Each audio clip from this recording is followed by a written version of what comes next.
Hi, I'm Sam Tardio, and there's something I really need to talk about. So, how important is it to you that you get to vote?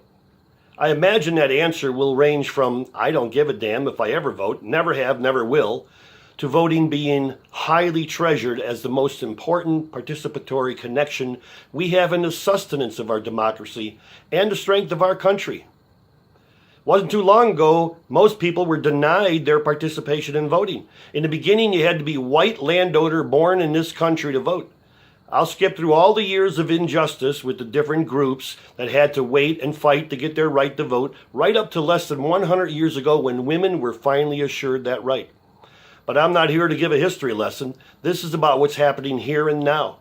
What was once a crusade to get the opportunity to vote has moved into apathy of using it and our lack of caring about our involvement in our own government. We just want to live our lives, pick some people out to run things and not be bothered with the aggravation, which sadly at times gets us frustrated enough to yell out, well, you can't fight City Hall. And then we move on with that frustration and just ignore irresponsible and even corrupt government.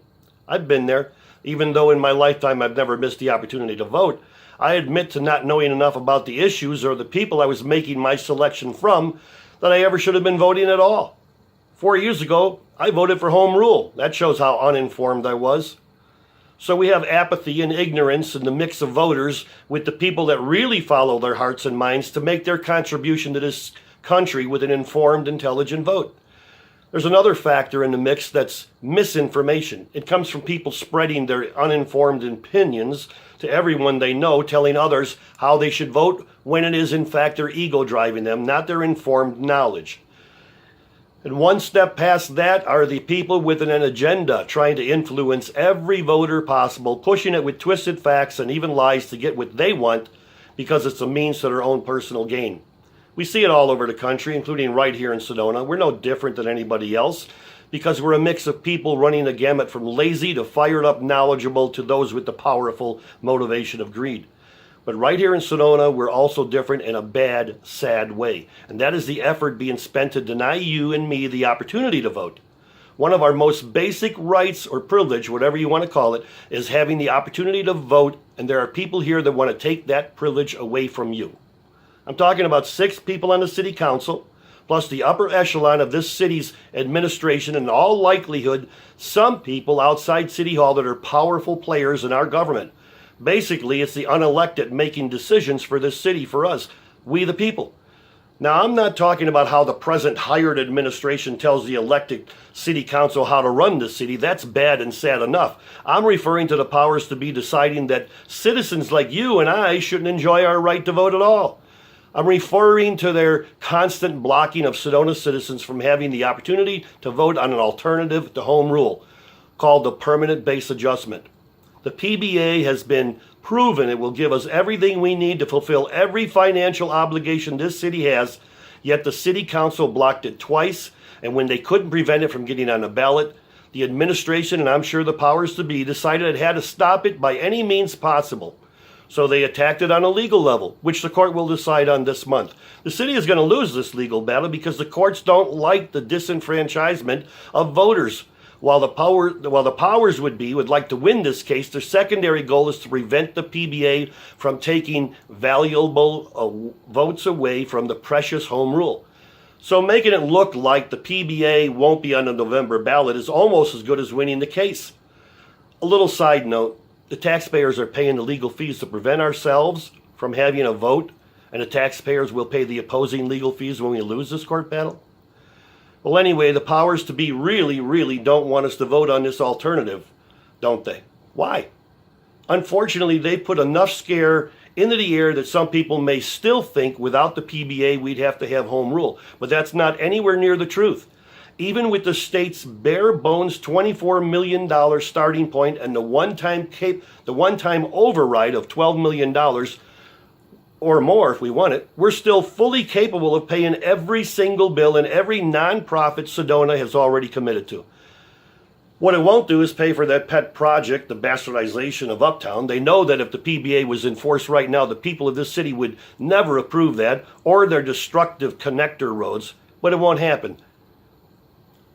The PBA will be on the November ballot. So this brings me to the crux of this video. Why? What possible reason do the powers to be have to want to deny you and I the right to make our own decision about the PBA? It's bad enough that they fight it with lies, but they've moved into a sacred territory wanting to take away our very right to decide with our own vote. They don't want you to have any oversight over their spending or their decisions, no matter how negatively it affects the city and us individually. Yes, we elected these people to run this city. That was our poor judgment, but we never elected them to decide whether we should have the right to vote on any ballot measure. It's obvious with their superiority complex that if they had their way, we wouldn't even have the opportunity to, in the upcoming election, to replace them. With their thinking, we would be servants to their whims. I'm not anybody's servant, and I really don't like anybody making decisions for me to begin with. So regardless, because of their action, I'm more than ever want oversight with every city council when it comes to extending beyond the scope of fulfilling our financial obligation. This city is the poster child, or I should say, this city council is the poster child for PBA. These people, including this little circle of power, now more than ever before, need to be ousted. And the first thing to do in accomplishing that is to vote no on home rule. Don't listen to the scare tactics. I don't care who's peddling them, because as always, you have to follow the money. I guarantee you that either they have a vested interest financially in some manner, or they're part of the woefully uninformed. One more thing. I have recently come into criticism because my thoughts are in alignment with those of AZ Liberty PAC. There are people, these are people backing what I believe are important changes to revive this city morally and fiscally. I have absolutely no shame of any association with them because I know they, as I do, want this city to prosper in more ways than money. But it's ironic, and who's criticizing me, the people that are supported by the AZ Election 18 PAC, which is financially supported by the hotels and restaurants and anyone else that stands to gain monetarily with home rule or this city council or heavy traffic. This PAC enthusiastically backs the incumbents and their insatiable desire to have complete freedom that home rule gives them. This here right now is what people throughout history have fought for, the opportunity to control their future with the ever-powerful vote. If you want to see this city prosper, we've got to vote these people out, and that will disconnect this unholy inner circle alliance of unelected people deciding what's good for you and me. I'm not asking you for change. I'm asking you to take a giant step forward for progress. Vote the incumbents, the unelected, and home rule out. It's in your hands. So please share this on your homepage. People need to know what's going on here. Thank you.